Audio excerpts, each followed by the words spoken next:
we can get started, please? Oh, I'll do this thing. Hang on. Here we go. You have to do it not on the circle, but on the flat part. Well, that's better. Notice is hereby given of the regular meeting of the Board of Education of the Town of Westfield in the County of Union, New Jersey at 7 p.m. on the evening of Tuesday, May 7th, 2024, in Cafeteria B of Westfield High School, 550 Dorian Road, Westfield, New Jersey. The purpose of the meeting is to transact the regular business of the Board and to transact any other business to come properly before the Board. This is to advise the general public and to instruct that it be recorded in the minutes that in compliance with Chapter 231 of the Public Laws of 1975, entitled the Open Public Meetings Act, the Westfield School Board on Thursday, May 2nd, 2024, caused to be posted at the office of the Board of Education, located at 302 Elm Street, Westfield, New Jersey, and delivered to the Westfield Leader, the Star Ledger, the Westfield Library, Town Clerk of Westfield, Tap Into Westfield, and Patch.com, a meeting notice setting forth the time, date, and location of this meeting. Casey, would you lead us in the flag salute, please?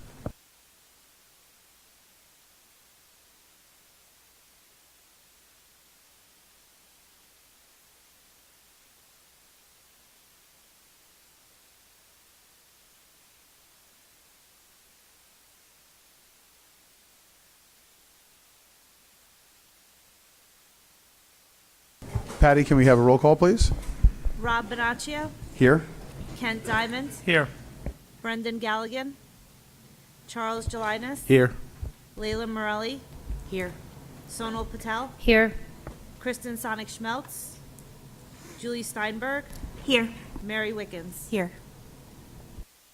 Okay, we'll begin today with recognition of our intermediate and high school student musicians and vocalists. This is a wonderful time of year with spring concerts underway and the opportunity to recognize the importance of music education in our schools. Each year at about this time, we welcome student musicians and vocalists who have performed in regional and state ensembles, and in some cases at the national level as well. The number of hours and weeks of dedicated practice necessary to prepare for rigorous auditions and performances is awe-inspiring. On behalf of the entire board, I want to welcome you, your music instructors, and your families to tonight's board meeting. Given the number of students selected for these prestigious performances, it is no surprise that the Westfield Public School District has been named one of the best communities for music education in the nation for a 7th consecutive year. We will begin with our student musicians from Edison and Roosevelt Intermediate Schools, who perform with the Central Jersey Music Educators Association's Region 2 Intermediate Band. When I call your name in alphabetical order, please come up to accept a certificate of recognition from Superintendent Dr. Raymond Gonzalez before proceeding onto the stage to await a photograph. Your band directors will be invited to the podium to say a few words before joining you for the photo. Start with Arborea Adams, bassoon.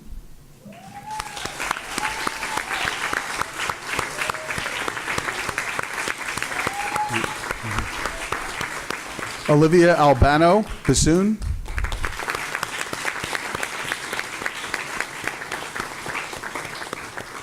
AJ Bastianpalai, trumpet.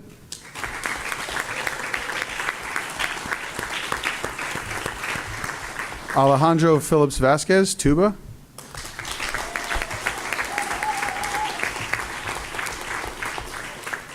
Sarah Reed, oboe.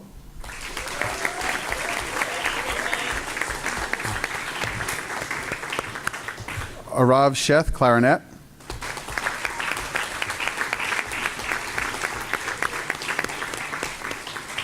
Serena Shee, flute.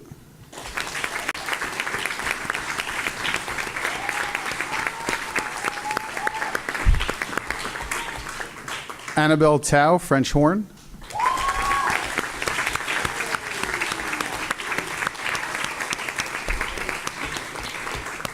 And Elizabeth Williamson, clarinet.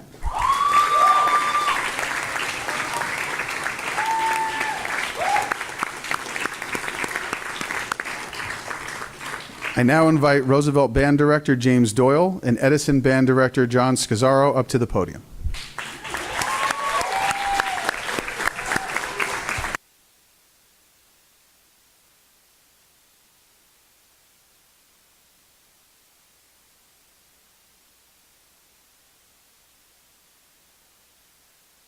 We want to say just how proud we are of these students. Like they said, the amount of time that they put into these auditions, they start in the summer and they practice all summer, all fall, and go to a rigorous audition process. Typically, there's about 500 students that audition for these, so it is very prestigious to make these ensembles. The hard work and dedication is on display. Mr. Doyle and I wish we could take credit for everything that they know, but it is truly everything is on them. They go home, they practice, they kind of play for us, and then we say, yeah, that's good, touch it, do this, touch on this, and then they go home, practice some more, and again, their hard work is paid off, and again, we are super proud of you guys.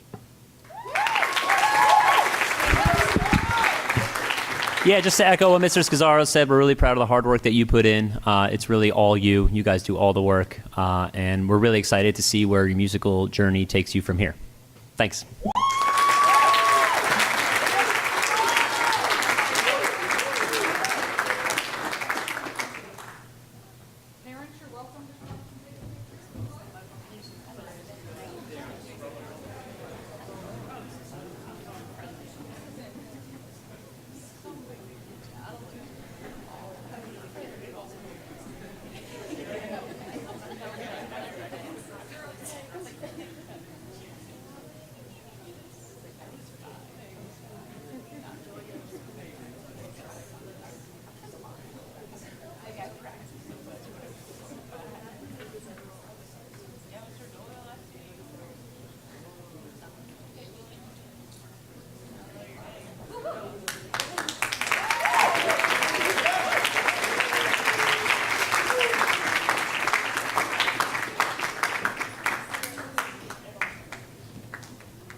Okay, next up are the Edison and Roosevelt Intermediate School musicians selected to perform with the All-State and Region 2 Intermediate Orchestras.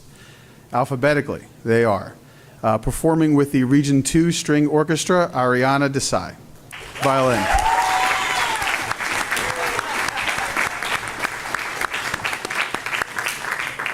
Performing with the All-State Orchestra and Region 2 Chamber Orchestra, Lilia Duval, violin.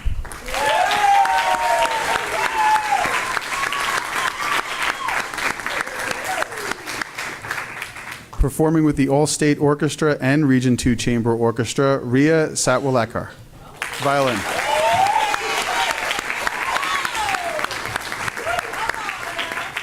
Performing with the Region 2 String Orchestra, Andrew Song, viola.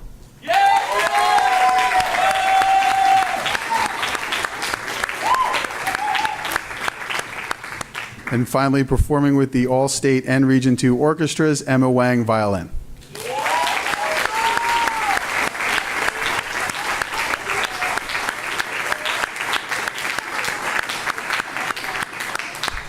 This group is led by Roosevelt Orchestra Director Bryce Freeman and Edison Orchestra Director Amanda Gant. You're invited to come up and say a few words about your talented students.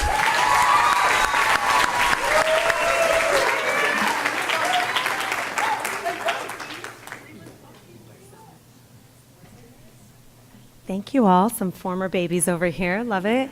So I think that just echoing everything that Mr. Scazzaro, Mr. Doyle said, these groups are so prestigious and the work begins very early in the summer months. So these students need to make this decision early on to dedicate their time, really find their grit to get through this rigorous audition process, as Mr. Scazzaro said. And it's just an honor and a privilege to watch all four of you, how much you've grown, 3 of you 8th grade and over the last 3 years, and Emma just in your 6th grade year. I know you guys are all going to go amazing places with your musical abilities. And I know Mr. Freeman wishes he could be here too tonight to wish you the very same. But it's also not just your hard work, which was 99.9% of it, but you had so much support from your parents, and being in a community that so supports the arts, I think builds such a strong foundation for these students, every student that's here tonight. So thank you so much.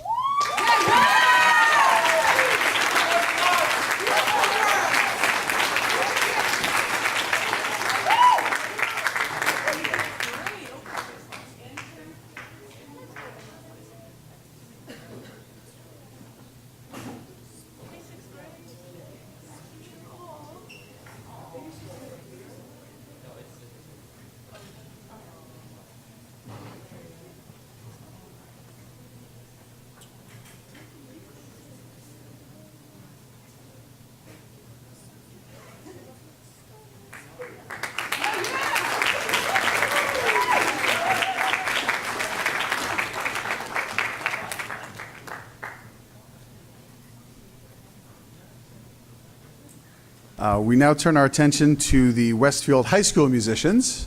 High school? There we go. You're going down there. Let's keep the energy up, all right? We'll begin with the 4 students who perform with the All-State and Region 2 bands. Those students are performing with the Region 2 Wind Ensemble and Orchestra, Aiden Crane, French horn.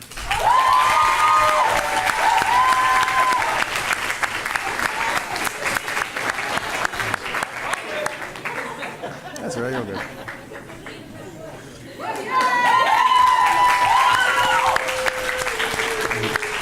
Performing with the All-State Band and Region 2 Symphonic Band, Nolan Daly, trumpet.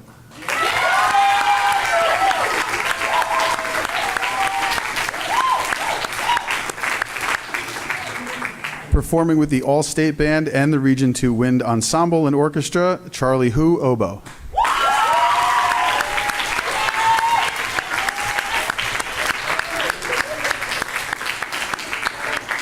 And finally, performing with the All-State Band and the Region 2 Symphonic Band, Sarah Lincoln, contrabass clarinet.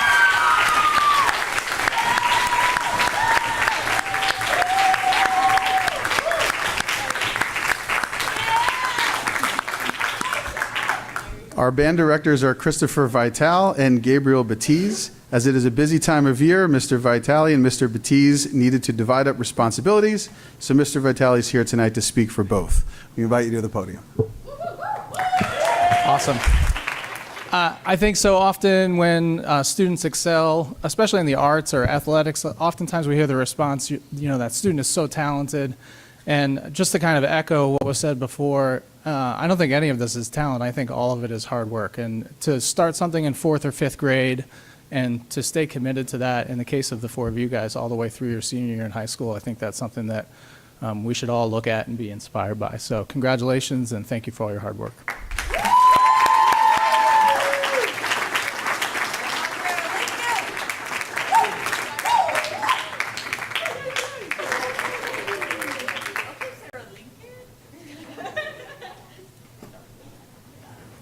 Next up, Westfield High School violinist Owen Way performed with both the All-State and Region 2 orchestras. Owen, I'm not sure if you're here, but if you are, please come up to accept a certificate and move on to the stage for a photograph. He's practicing.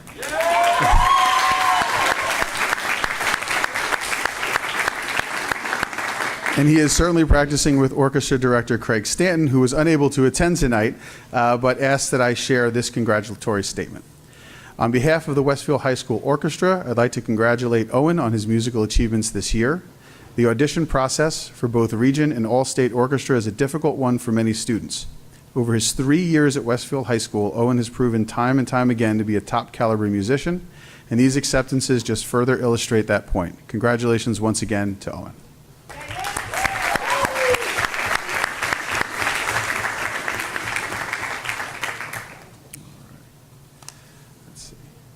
We now welcome our student vocalists, whose musicality is truly impressive.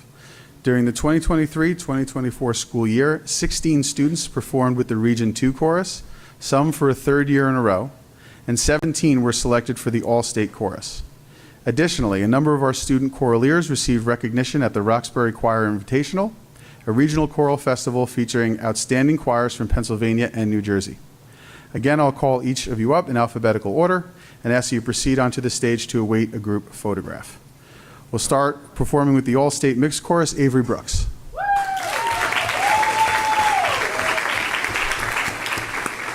Performing with the All-State Mixed Chorus and a 3-year participant in the Region 2 Chorus, Jada Camarano.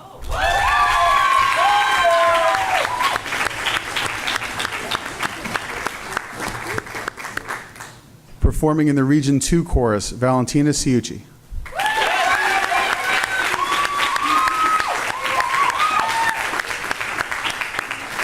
Performing in the Region 2 Chorus, where she placed 5th for Soprano 1 and is a 3-year participant, Kara Kogan.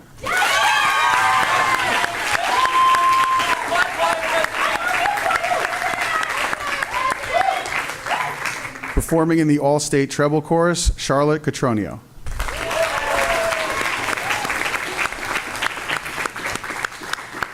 Performing in the All-State Mixed Chorus, Caitlin D'Alessandro.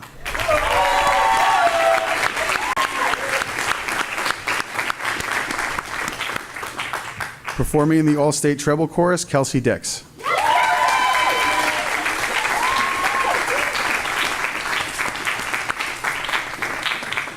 Performing in the All-State Mixed Chorus, Michael Fisher.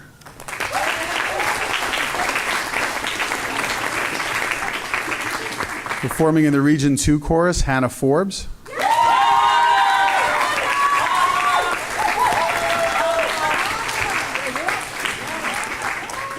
All-State Treble Chorus and Region 2 Chorus, Natalie Gonzalez.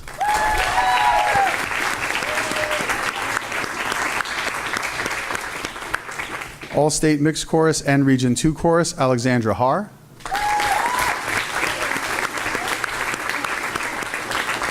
Performing in the All-State Treble Chorus, Natalie Horn.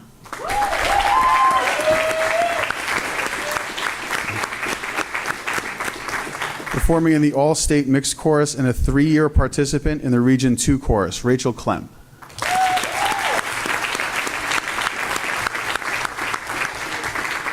Performing in the All-State Treble Chorus and Region 2 Chorus, Kyra Lensner.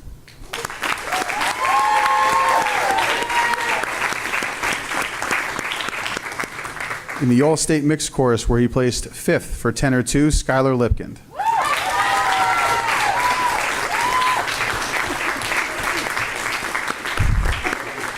In the All-State Mixed Chorus and Region 2 Chorus, where she scored 3rd for Soprano 1, Olivia Marino.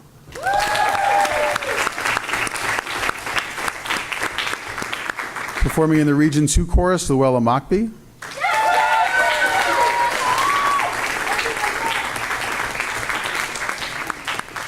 Also in the Region 2 Chorus, Mia Nuzzo.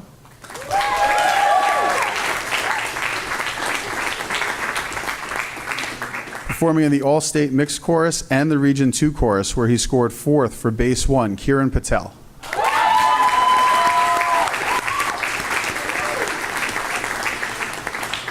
Performing in the All-State Treble Chorus and Region 2 Chorus, Nadia Rigo.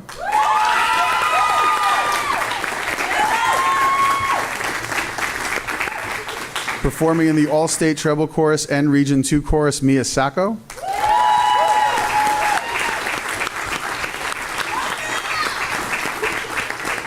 Performing in the Region 2 Chorus, Leah Turetsky. And performing in the All-State Mixed Chorus and a 3-year participant of the Region 2 Chorus, Ethan Young.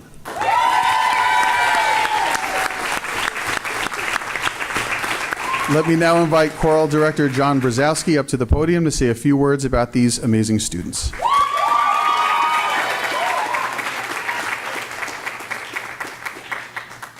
Thank you so much. So thank you to the Board of Ed for recognizing the achievements of these young students. It's such an honor to be up here celebrating them tonight. I often tell them that choir is like a buffet, and you can choose from that buffet many different things beyond just the natural course offerings that we have here at the high school. And it's your hope as a teacher that those students kind of cultivate more than just the classroom experience. So taking from it leadership, taking from it community outreach, taking from it honor choirs. And I'm so lucky here that we have such interest in the honor choir experience because the students learn so much from the experience. And I know it's an experience that goes beyond what you can learn in books because they in these experiences, they get to experience what it's like to test their mettle in front of judges in audition experience, time management, working around their schedule and balancing their different activities at the school, which they are involved in many things. And I just want to say how proud I am of them and for bringing pride to our school and to our music department. Thank you again to the Board of Ed. Thank you to the parents for supporting them also in their endeavors. And lastly, thank you students for everything that you do.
that'll conclude this portion of the meeting. Thanks to all of you, students, families, friends, and instructors for joining us tonight to honor our student vocalists and musicians.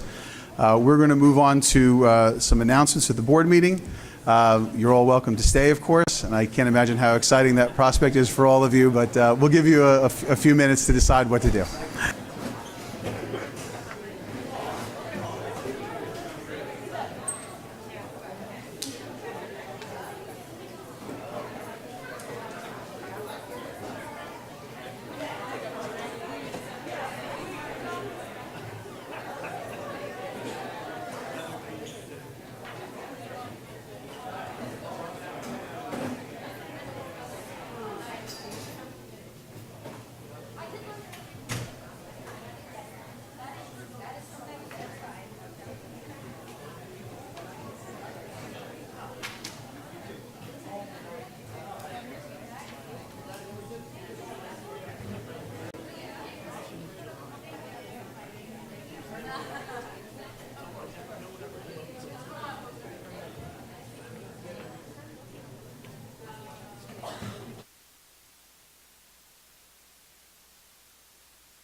All right, we'll get the meeting started again with any announcements from the board members. We'll start with CJ.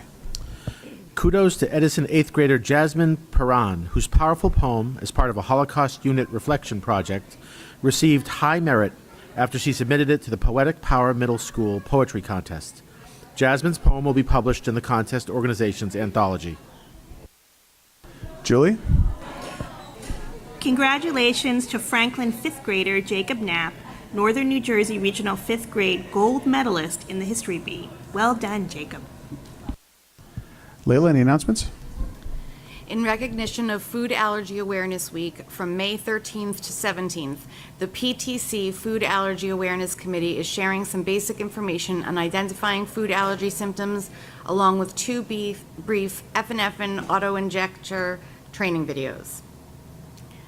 The information is posted on the Community Flyers page on the district website under Health and Welfare. It will also be shared in the Principals Fridays newsletters.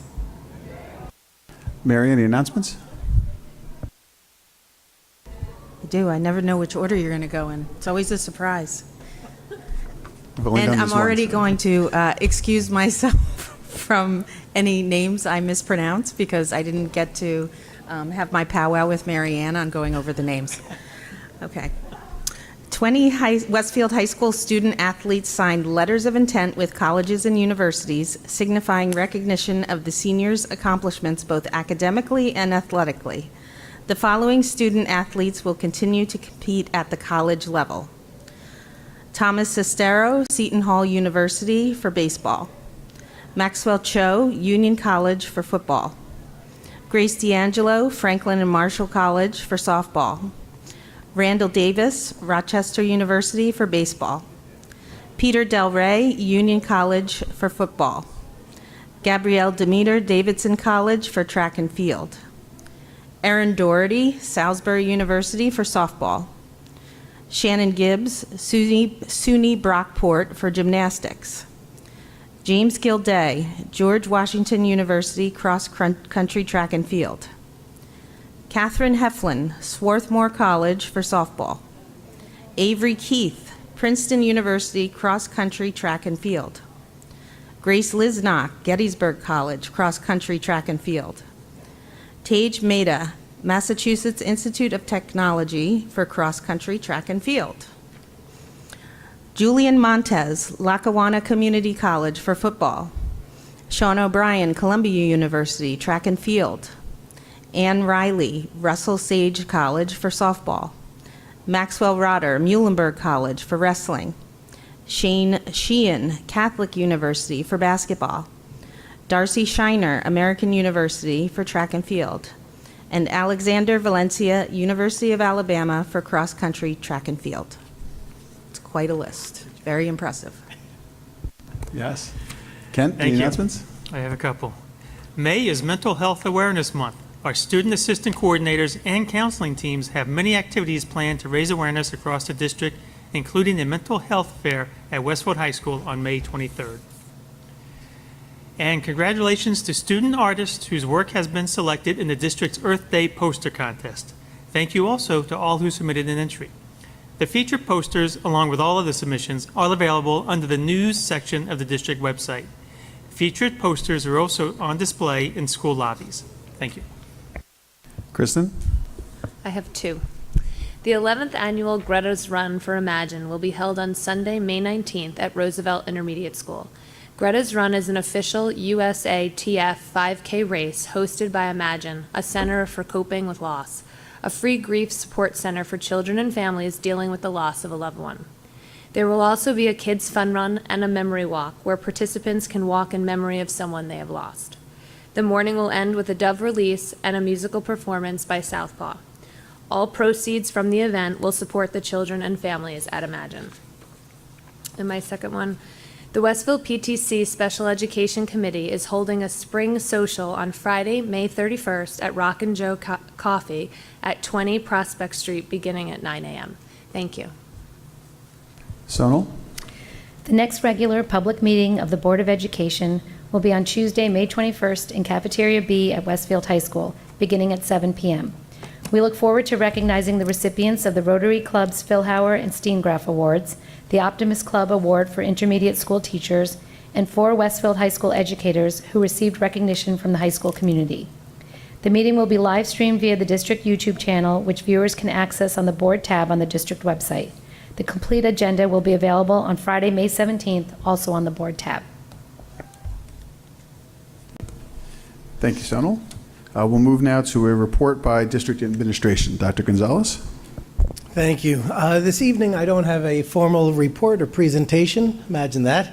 It's been a while with the budget vote finally behind us for the upcoming school year. We approach the final weeks and months leading us into the summer. This board meeting in particular marks several board meetings where we get to celebrate the achievements of our students and staff for their work and their accomplishments over the past year.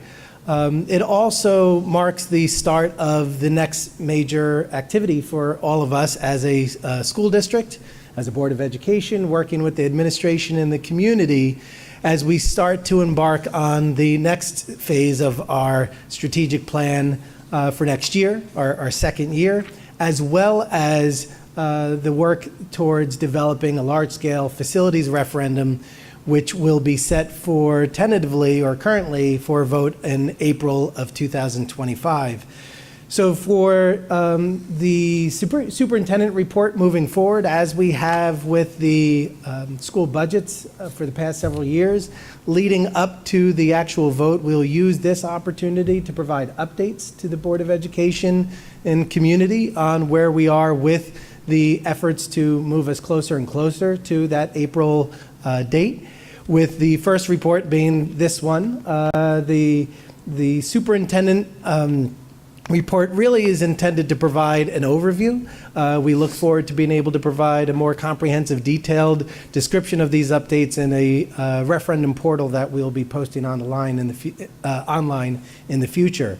So with my first report, I just want to highlight that since our last meeting, we have closed out the solicitation for members of the community to participate in a referendum community advisory committee. We had reached out to our school community, including our students and our staff, to invite them to be part of an advisory committee to help provide feedback to the Board of Education and the administration as we develop proposals for that referendum. Now, the response has been tremendous, so I'm thankful to all those who have submitted, and we look forward to to notifying everyone in the coming days ahead. And really what we've tried to do is identify a committee of individuals who are able to commit to the 3 meetings that we have scheduled. So that once we identify that group of individuals, we will hold our first meeting at the end of May, followed by another meeting in June, and then a third meeting in September. And the reason for that timing is so that we have the opportunity to be able to provide feedback to the committee, as well as provide feedback to all of you as we develop the proposals for the upcoming school year. And as I mentioned, April would be the time for the vote, but working backwards, in order for us to put anything on a ballot, we also need approval from the Department of Education. So if we work backwards from that, that means we would need to submit to the Department of Education our referendum proposals and applications by the fall of the upcoming school year. So with that in mind, we're really looking at September and October being the time where we finalize those decisions, and the next couple of months where we really refine and craft those decisions. So a lot of important and exciting work ahead of us. And I look forward to using this opportunity at future board meetings to provide more detailed updates. The only other item that I'd like to include in my discussion today is the reference to our next thought exchange. So as you may recall, when we were developing the budget for this coming school year, we had anticipated the need to be able to continue to feed off of the voice and the desires of our community. And rather than using a traditional survey, we utilize a platform called Thought Exchange in order to solicit feedback, but also get everyone to be able to weigh in on those priorities. And that proved very valuable in both the response and the data that it provided. I don't know if you recall, but we had close to 1,500 responses and about over 50,000 ratings of those responses, which yielded very rich data for us. So as we develop the upcoming proposals for the referendum, we look forward to issuing another thought exchange to ask for your feedback on what our priorities should be now, specifically in the development of a facilities referendum. And I think it's important for that to take place because the facilities referendum is unique insofar as it is really focused on those items that are specific to our school facilities, both the enhancement and or expansion of our school facilities. The budget priorities that we asked about was really focused on large-scale budget priorities that included our academic programs, our extracurricular programs, as well as our facilities and or maintenance needs. So with that in mind, our operating budget really could only manage to attend to things that are specifically related to our academic, personnel, extracurricular, athletics, visual performing arts, and so on. Once you hit the realm of our facilities, some of those items can be addressed through a maintenance budget. Some of those items can be addressed through capital reserves that are expanded on each year that we have the ability to deposit into those. But when we start to talk about a large-scale facilities referendum, that's when all of those pots of money that we have available to us for regular maintenance and more short-term needs aren't sufficient. So a large-scale facilities referendum includes the issuance of a bond in order to be able to take care of these large-scale priorities. So with that in mind, please look out for future correspondence from my office inviting all of you to participate in a thought exchange to provide your feedback to all of us and for you to weigh in on the feedback of others to help inform our work. So thank you for your interest, thank you for your support, and thank you for your continued attention over the next several board meetings. So that concludes my report this evening. Any questions for the superintendent from the board? Excellent. Seeing none, we'll move on to the high school student representative report. Casey?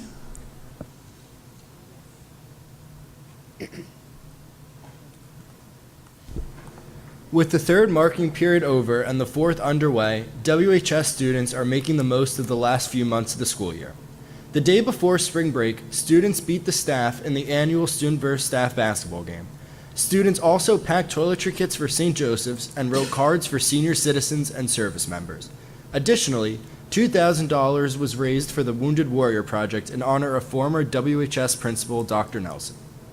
After spring break, SGA worked with the class councils to plan the underclassmen spring semi-formal, which took place on April 26th and was open to freshmen, sophomores, and juniors.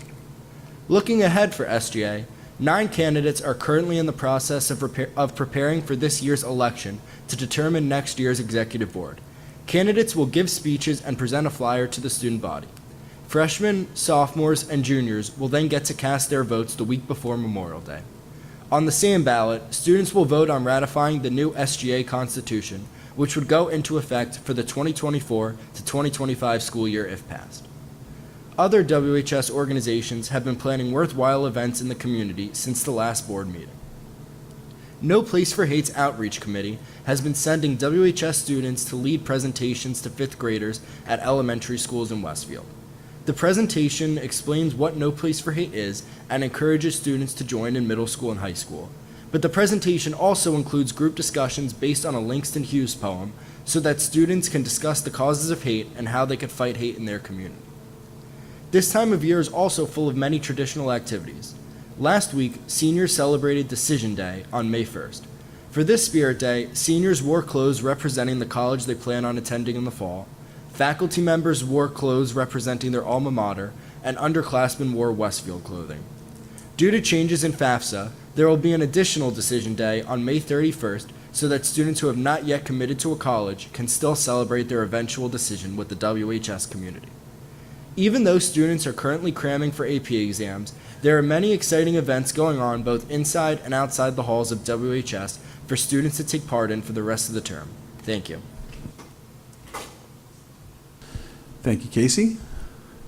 We'll now move to reports from our board committees. We'll start with a report from the Curriculum Instruction and Assessment Committee Chairperson, Kristen. Good evening.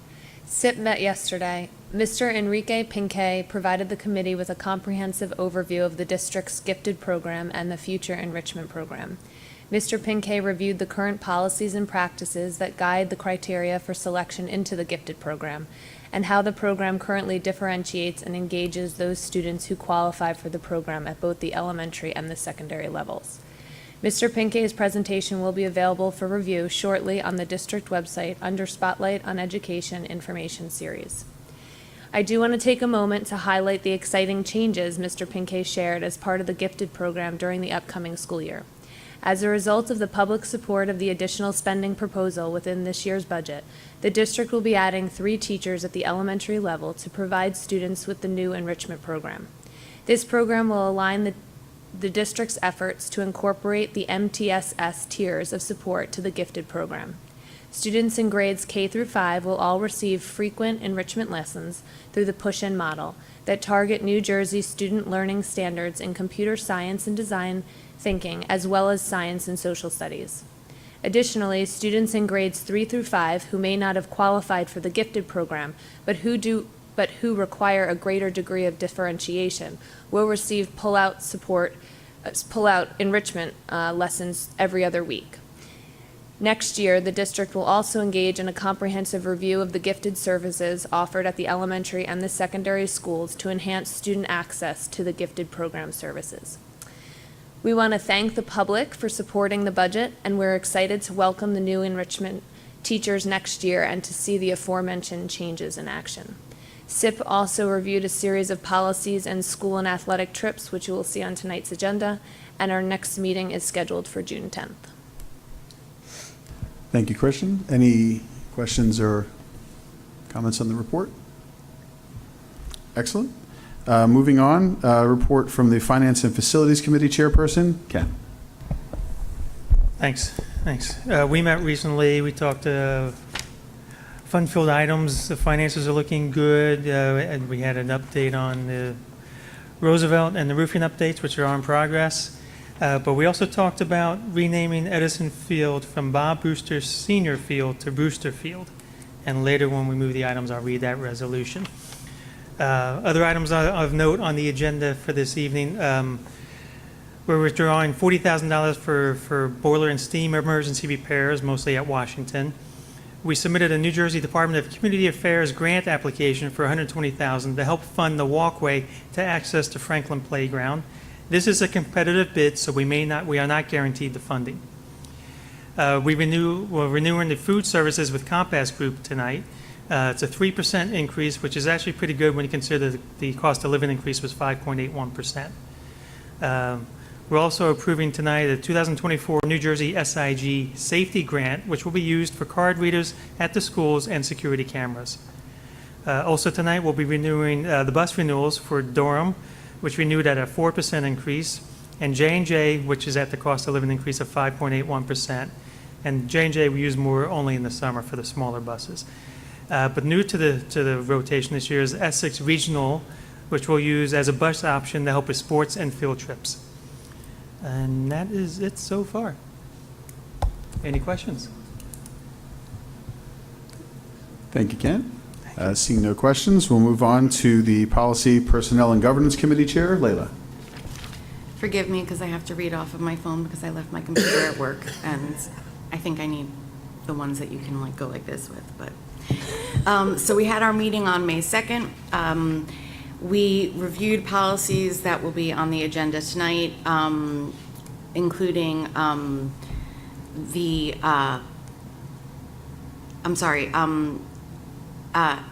Policy 5755, Equity in Educational Programs and Services, which is being recommended to be repealed by the SIP committee based on the Strauss-Esme update. It has been abolished, as well as the information within Policy Guide 5755. It's addressed elsewhere in Strauss-Esme policy and regulation. Policy Guides 1523 and 2260 address all of the requirements outlined in the Policy Guide 5755 and address the district as a whole, which includes students eliminating the need for this policy. It's considered redundant. The SIP committee is recommending 5 policies, and the PPG committee is recommending 1 policy for first reading based on Strauss-Esme updates. There are also 9 policies and 1 regulation for second reading. During our meeting, we went over policy and regulation 5600, which is the Student Discipline Code of Conduct, which is mandatory and needs to be reviewed every year. The administration is in the process of reviewing the list of infractions and are looking to revise language pertaining to the annual review of the Student Code of Conduct so that the policies and regulations are consistent. So that will be put on the agenda in June for first and second reading once administration has thoroughly reviewed it. We reviewed drafts of new and updated job descriptions, including jobs in the Data Service Division, Data Service Manager, Data Services Specialist, Information Technology Support Technician, and the Enrichment Teachers positions. And the committee reviewed and recommends placement of these job descriptions on tonight's agenda. We also reviewed the status of vacancies, transfers, non-renewals, RIFs, et cetera, in terms of personnel. Any questions? Okay, seeing none, we will move to our first public comment period. This is for agenda action items only. During this portion of the meeting, district residents and staff are invited to address the Board of Education on agenda action items only. As a courtesy, allow current students or staff of the Westfield Public Schools to speak first. The board requests that individuals sign in and state their name, municipality of residence, and group affiliation if applicable for the record, the specific action item they are commenting on, and asks that all remarks be directed to the board president or designee and not to individual members or staff. The board asks that members of the public be courteous and mindful of the rights of other individuals when speaking. Specifically, comments regarding personnel matters are discouraged and cannot be responded to by the board. Students and employees have specific legal rights afforded by the laws of New Jersey, and the board bears no responsibility, nor will it be liable for any comments made by members of the public. If a matter concerning a district staff member is of interest or concern to a resident, the matter should be referred to the responsible building principal, superintendent of schools, or the Board of Education, either by telephone, letter, or email. Although the board may not respond to items raised during the public forum, all public comments will be considered. Please note that if any member of the public becomes disruptive during the meeting, the board president may terminate the participant's statement. Continued disruptions may result in removal from the meeting or adjournment of the meeting. Each speaker's statement will be limited to 3 minutes in duration. Before we get started, 2 things. First of all, if anyone needs assistance signing in, Mary Ann will be available to do that. There's also a copy of the agenda up at the sign-in station where you can identify the specific action items you'll be speaking toward. The other thing I'd like to add is while these instructions certainly lay out exactly how public comment works and how it's supposed to proceed, I want to make sure the public's aware, since we're starting a new board year, of exactly why we have 2 public comment periods. We have our first public comment period focused on agenda because we want the extra time to hear from the public, and also because it can be very difficult for the public to get here to speak. And we want to make sure that if you've come here to speak on something very specific that you may have seen in the agenda, that you have the opportunity to do that, whether it's to ask questions or speak in support of something. All right, and then if you've got your question answered, or if you've been able to make your statement, you can, if you so desire, head back home to continue with your evening. We understand this is a Tuesday night. We understand people have things to do. There's another day to get ready for. Maybe you signed up for childcare to be here. So we want to afford you the opportunity to do that. Our second public comment period, and a lot of boards don't do 2 public comment periods, but we'd rather hear from the public. Our second public comment period is for items that are not actual action items. So that's where you'll get to talk about things that we may not be voting on today. That's a differentiation point. So I'd ask, certainly consider that when you come up to speak. I would certainly prefer to be listening to what you have to say, the substance of it, than trying to figure out what agenda item you're trying to fit something into, even though we've had some very clever work to try to do that. We will stick to that, but just going forward, I want to make sure that the public who isn't always here just has an idea of why we do what we do and the way we do it. So for action items only, the floor is open if you have any. Everybody's listening. Excellent. Okay. So seeing none, I will close the first public comment. We'll move on to board action items. Again, there'll be another public comment period later on. First, let's start with approval of minutes. May I have a motion, please, to approve the March 26th, 2024 regular, April 23rd, 2024 special, and May 1st, 2024 reorganization board meeting minutes, as well as the March 26th, 2024 and April 23rd, 2024 executive session minutes. May I have a motion, please? Second. I'll take Kristen for the motion and Sonal for the second. Excellent. We can do this by voice vote. All in favor? All right. Any opposed? And any abstentions? That passes. I'll now ask, we'll move to board action items. I'll ask Sonal to move the governance items on the agenda, please.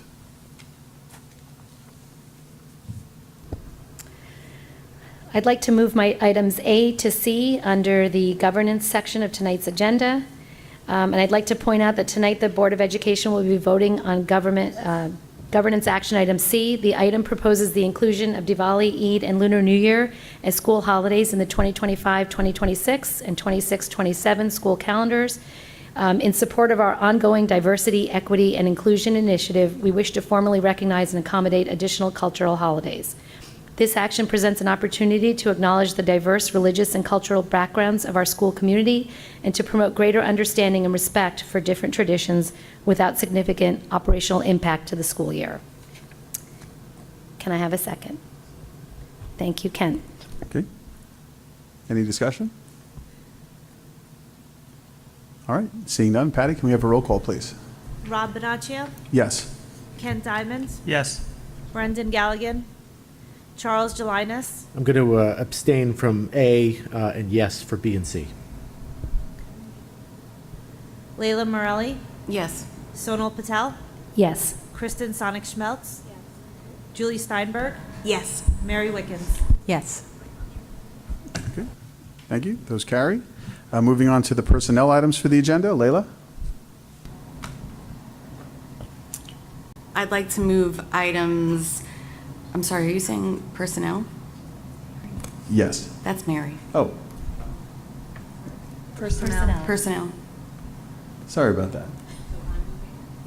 You are indeed. Every time. And they're items A through... He said Layla, so I was going to let it go. Okay, sorry. They're items A through triple F, in case you want to... Okay, I'd like to move items A through triple F under the personnel section of tonight's agenda. Are there any discussions? Go to second first. Go to, Have a okay. second? Second. Can I have a second? Second. That's for CJ? Don't I get to pick the second?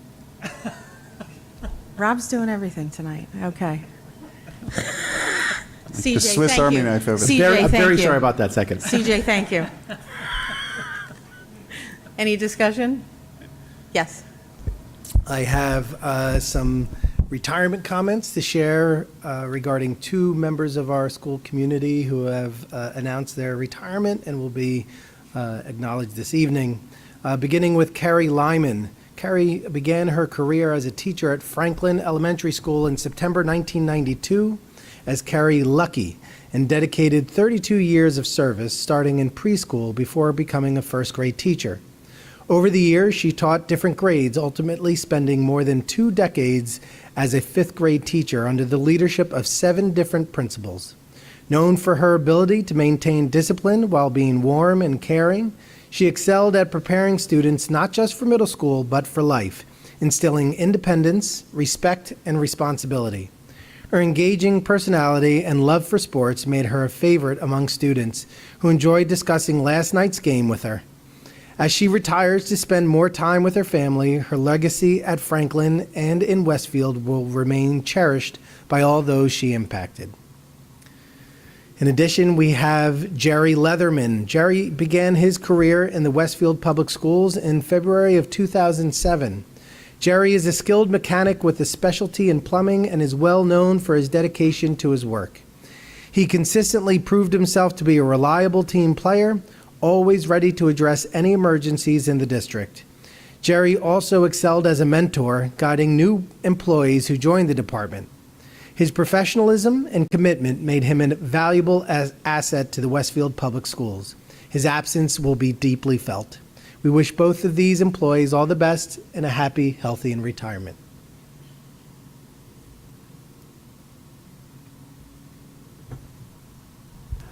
Any further comments or discussion? Seeing none. Patty? Rob Bonaccio, Yes. Ken Diamond, Yes. Brendan Galligan, Charles Gelinas. Yes. Layla Morelli, Yes. Sonal Patel, Yes. Kristen Sonic Schmeltz, Yes. Julie Steinberg, Yes. Mary Wickens. Yes. Before we move to the next agenda items, I think Dr. Gonzalez has a few things to add. Yes, on this evening's personnel agenda, we have the fortunate opportunity to appoint 2 members of our existing administration to their new positions within the district, their new leadership positions in the district. The first is our new athletic director and supervisor of comprehensive health and physical education, replacing Sandy Maymary. Mr. Jim DeSarno, who's currently assistant principal at the high school, will be assuming the role and the responsibility of AD and supervisor of health and PE in the coming school year. I just want to say personally that I am looking forward to working with Jim and to Jim's leadership as he builds on the legacy of Miss Maymary and the foundation of excellence that is our Westfield High School athletics and really our middle school athletics program as well. But in addition to his leadership on the fields, in the courts, he will also be working with our curriculum department to be able to lead our health and PE teachers throughout the district to ensure comprehensive and comparable excellent curriculum in health and physical education. So I just want to congratulate Jim and thank him for his interest and wish him well. But I would also like to invite him up to the podium to say a few words.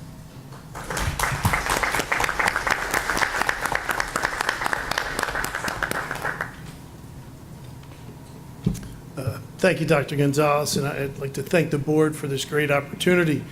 I came to Westfield in 2006 after working in a few districts and immediately knew this was a special place. I look forward to working with the physical education and health teachers throughout the district.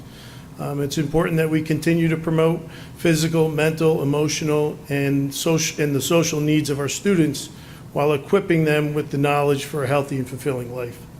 I'm excited to work with our amazing coaches and student athletes.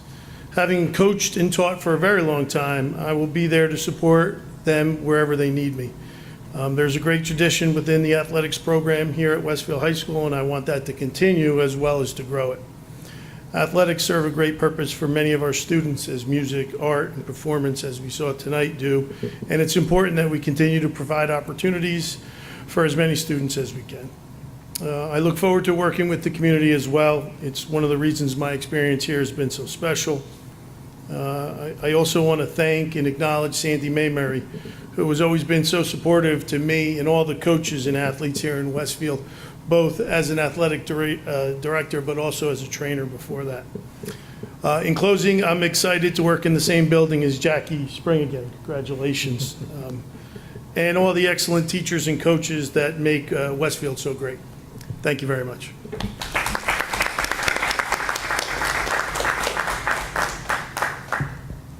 So at this time, I'd also like to announce the next administrative promotion that is about to take place.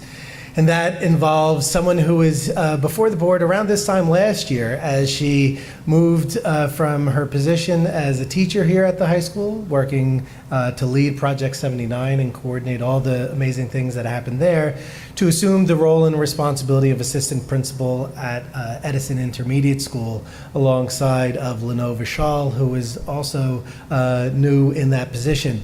Jackie Spring has been selected among her peers and among others who put in for the position to return to the high school to take on the position of assistant principal to replace Warren Hines, who is going to be leaving us at the end of the year to assume a leadership position in another district.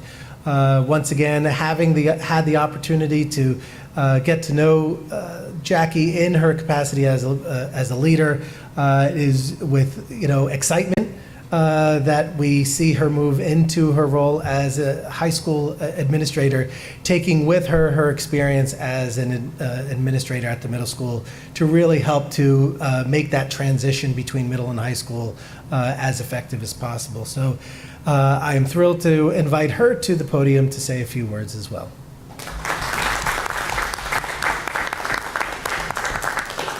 A little shorter than Jim. Good evening, everyone. Thank you, Dr. Gonzalez and the board. Thank you for your kind words. I appreciate the work you do, all of you, to ensure top quality education for all of our students here in Westfield, and I look forward to contributing to that development going forward. I'd like to take a moment to thank Principal Lenova Shaw and the entire Edison community for their support of my growth as assistant principal. Their guidance and the lessons I learned will be forever cherished and implemented in this new role as assistant principal here at Westfield High School. In this district, I've had the fortune of serving as a teacher, a coordinator, and an assistant principal. I believe that the best work in education grows out of strong rapport between school, students, and families. And I hope to build productive relationships that support students to reach their highest potential going forward. By working collaboratively, we can ensure the school's mission is fully supported and our students are not only well prepared academically, but also equipped with the social emotional competencies necessary to navigate their futures beyond Westfield High School. I'm excited to join Principal Asfendis and her team, and you, Jim, too, in the building again, to rejoin a school that has, for a very long time, felt like home. I'm ready to get to work. Thank you.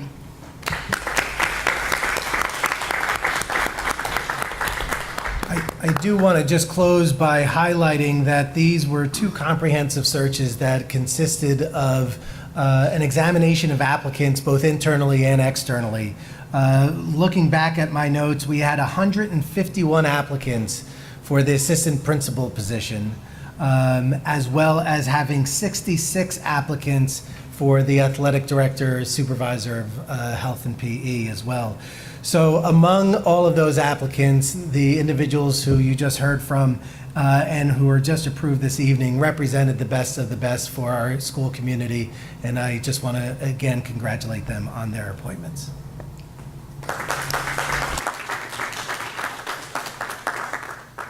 So I'd like to extend the board's congratulations as well, and thanks to you both for all the service that you provided to our district and to our students. It's great to see strong members of our team staying on with us and going on to even better things for our students. So thank you both very much. We'll move on next to the finance and facilities items for our agenda. That'll be Kent. Thank you, Rob. I'd like to move items A through AA, but before I ask for a second, I'd like to highlight 9 donations. Bear with me. The first one is from Lincoln PTO for $6,650 for the purchase of a canopy shade for the Lincoln Playground.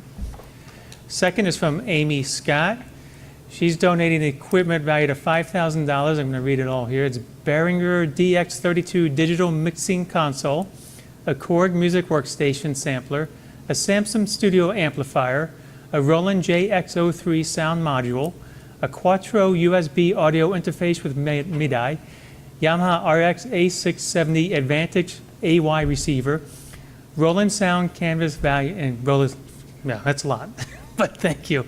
And this is for the district's music department in honor of Miss Scott's late husband, Jordan Scott, who was an avid collector of music technology production equipment. And we're sorry for Amy Scott's loss. Next is the Westfield School Boosters Association with a donation of $817.21 for the purchase of a TV and monitor for the Westfield High School gymnasium. Next is the Westfield Coalition for the Arts, donation of $2,271.60 for the purchase of 30 ukuleles for Tamaqua and 30 ukuleles for Franklin. Thank you. Yeah. And it's nice, right? Next is the Westfield High School class of 2013, who donated $3,263 for the purchase of a Westfield High School class of 2013 outdoor memorial bench for Westfield High School. Next is the McKinley PTO, donating $110 to cover the cost of a nurse for McKinley's second grade field trip to the Westfield Municipal Building. And then thank you again to McKinsey PTO for another donation of $110 to cover the cost of a nurse for McKinley's fifth grade trip to Edison High School, Edison Intermediate School. Next, we have the Groundwork Elizabeth, donation of $250. This is in part of the UC Kids Dig In Garden Grant to help fund the Habitat Garden at FVS. And last, we have an anonymous donation for a painting easel valued at approximately $100 for the district's art department. Thank you to all those who donated, and just to bring the grand total donation up for this school year, drum roll please, is now $82,668.82. And again, before I ask for a second, I'm going to read the resolution renaming the Edison baseball field. Whereas Robert E. Bob Brewster Jr., a distinguished alumnus of Westfield High School, class of 1968, excelled in football and baseball, earning recognition at both county and state levels. And whereas Bob Brewster Jr. dedicated over 45 years to teaching science at Westfield High School following his return in 1974, profoundly impacting countless students until his retirement. And whereas as a coach, Bob Brewster Jr. significantly contributed to the Westfield High School athletics, guiding the baseball team through 1,000 games over 37 years, achieving numerous conference, county, and sectional honors, culminating in his retirement in 2021 and his induction into the Westfield High School Athletic Hall of Fame. And whereas the Westfield High School baseball field was previously named in 2011 as the Robert E. Brewster Senior Memorial Field, honoring Bob's father, a fellow member of the Westfield High School Athletic Hall of Fame, who also served the Westfield community with distinction. And whereas following the passing of Marjorie Brewster in November, who was the wife of Bob Sr., the mother of Bob Jr., and a devoted supporter of Westfield athletics. Whereas the Brewster family, along with fellow citizens, have expressed a strong desire to honor both Bob Jr. and Marjorie Brewster in recognition of their substantial contribution to the Westfield community, the school system, and specifically Westfield High School baseball. And whereas the Brewster family has generously offered to fund the necessary updates to the field signage and the addition of commemorative plaques, now therefore be it resolved that this baseball field located behind Edison Middle School shall henceforth be renamed Brewster Field, with an updated sign on the third base dugout and the installation of additional plaques funded by the Brewster family upon approval of this resolution. Thank you. And may I have a second for all that, please? Thank you, Mary. Any discussion? All right, seeing none, Patty? Rob Bonaccio, Yes. Ken Diamond, Yes. Brendan Galligan, Charles Gelinas. Yes. Layla Morelli, Yes. Sonal Patel, Yes. Kristen Sonic Schmeltz, Yes. Julie Steinberg, Yes. Mary Wickens. Yes. That carries. Now moving to the policy section of the agenda. I think I have this right. This is Layla. There we go. I'd like to move items A through C under the policy section of tonight's agenda. Do I have a second? Julie? Thank you. Any discussion? Okay, seeing none. Patty? Rob Bonaccio, Yes. Kent Diamond, Yes. Brendan Galligan, Charles Jelinas. Yes. Layla Morelli. Sonal Patel. Yes. Kristen Sonic Schmeltz. Yes. Julie Steinberg. Yes. Mary Wickens. Yes. Next to the curriculum instruction and assessment portion of the agenda, Kristen? I'd like to make a motion for the board to consider action items A and B under SIP today. A, asks the board to approve 10 school or athletic trips. The majority of those are for next school year. And B, asks the board to approve the memorandum of understanding between the University of Delaware and WHS to allow WHS students to participate in the university's EntreX lab program. Can I get a second? Second. Oh, lots of them. Sonal. Anybody have any questions? Okay, let's vote. Patty? Rob Bonaccio, Yes. Kent Diamond, Yes. Brendan Galligan, Charles Jelinas. Yes. Layla Morelli. Yes. Sonal Patel. Yes. Kristen Sonic Schmeltz. Yes. Julie Steinberg. Yes. Mary Wickens. Yes. With that, the committee action is concluded. I wanted to call the board's attention to the notes for the record in the agenda. Next, any unfinished business? Any new business items? Any liaison reports? I know, oh yeah, Brendan did ask for, he had one liaison report just to announce that the Union County School Board Association meeting is tomorrow night at 6 p.m. And there will be honoring of the county teacher and superintendent of the year there. All right, so we'll now move to the next public comment section. During this portion of the meeting, members of the public are invited to address the Board of Education on any topic. As a courtesy, allow current students and staff of Westfield Public Schools to speak first. The board requests that individuals sign in and state their name, municipality of residence, and group affiliation if applicable for the record, and asks that all remarks be directed to the board president or designee, not to individual board members or staff. The board asks that members of the public be courteous and mindful of the rights of other individuals when speaking. Specifically, comments regarding personnel matters are discouraged and cannot be responded to by the board. Students and employees have specific legal rights afforded by the laws of New Jersey. The board bears no responsibility, nor will it be liable for any comments made by members of the public. If a matter concerning a district staff member is of interest or concern to a resident, the matter should be referred to the responsible building principal, superintendent of schools, or the Board of Education, either by telephone, letter, or email. Although the board may not respond to items raised during the public forum, all public comments will be considered. Please note that if any member of the public becomes disruptive during the meeting, the board president may terminate the participant's statement. Continued disruptions may result in removal from the meeting or adjournment of the meeting. Each speaker's statement will be limited to 3 minutes in duration.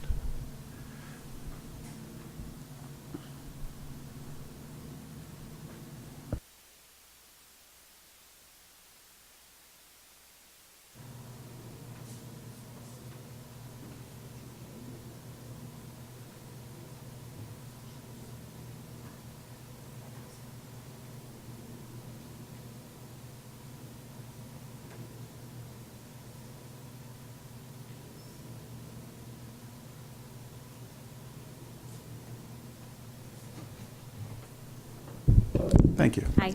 Good evening, board members. My name is Caroline Reardon. I live at 888 Winya Avenue in Westfield. I'm here tonight to present a virtual petition I started in late March on change.org to demonstrate our district's urgent need for the expansion of before and after care programming in our schools, which is currently run by the Westfield YMCA and is extremely limited.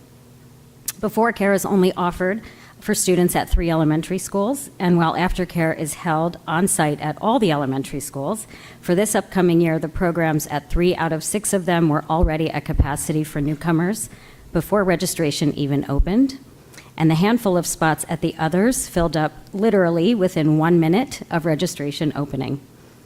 In a town where the median home price is now $1.2 million, not to mention in this day and age, it should come as no surprise that many families like mine who live here now or are considering moving here have 2 parents working in full-time jobs. This petition, with its 593 signatures and counting as of tonight, demonstrates how many of these parents share the agonizing going on in my own household about what we will do with our kids before and after school. Some families manage to cobble together a patchwork of care from babysitters or relatives, or somehow wrangle blocks of time out of their workday, but for most of us, these are not tenable options. I have tried to research the specific pain points of our district's program in hopes of learning more, not to mention finding out just how long the wait list is townwide. But my calls and emails to the Y go unanswered, as they do for many of my fellow parents.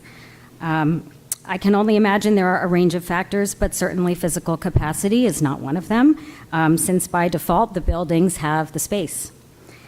Now, one co-chair of an elementary school's PTO told me, quote, "We have actually seen multiple petitions of this kind with little to no effect because there just isn't anything the Board of Education can do about it."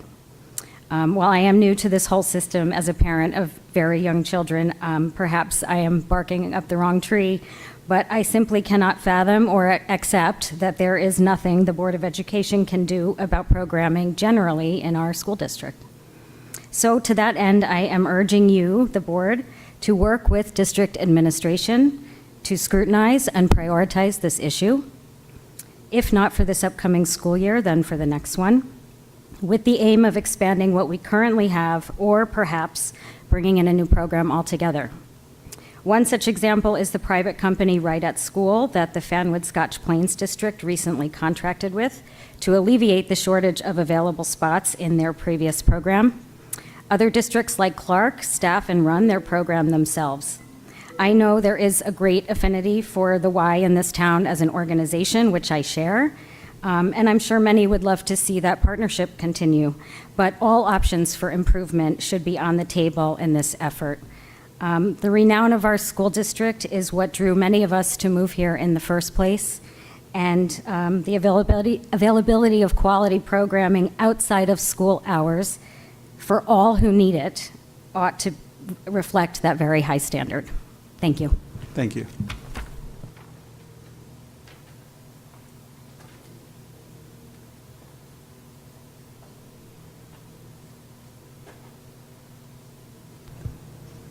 Seeing no one else, I'll close public comment. No, I'm going to go. Oh, I'm sorry. Sorry.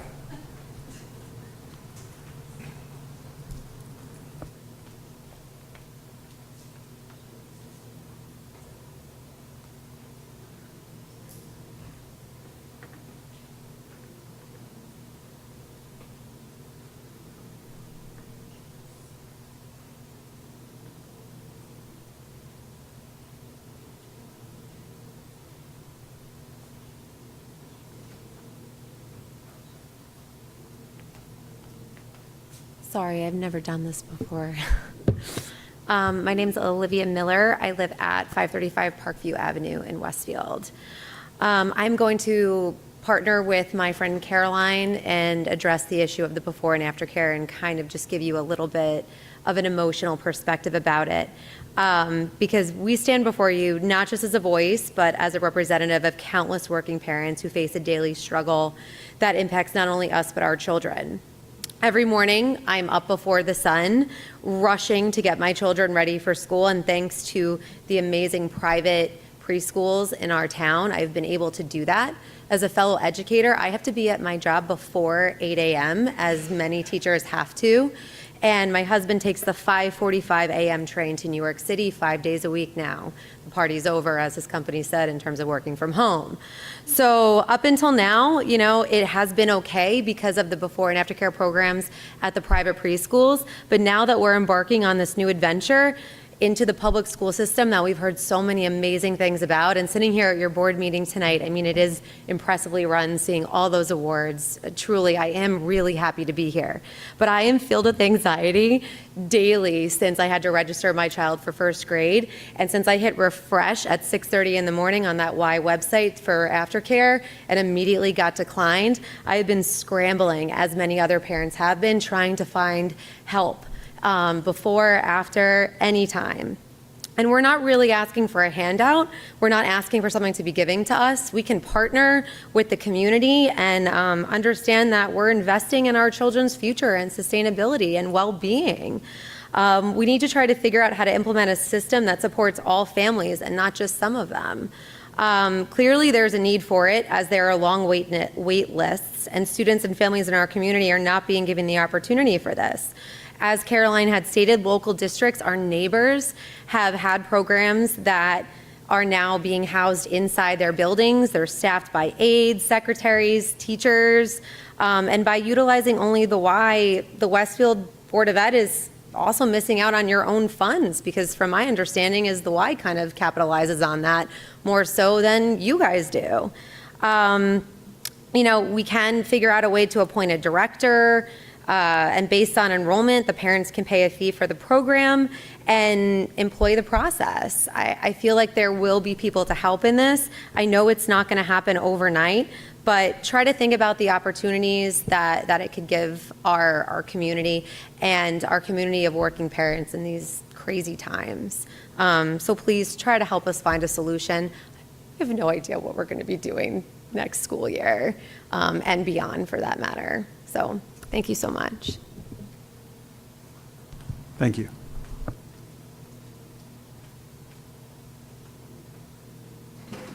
I don't want to jump the gun, but I don't see anybody else. So I think I can close public comment now.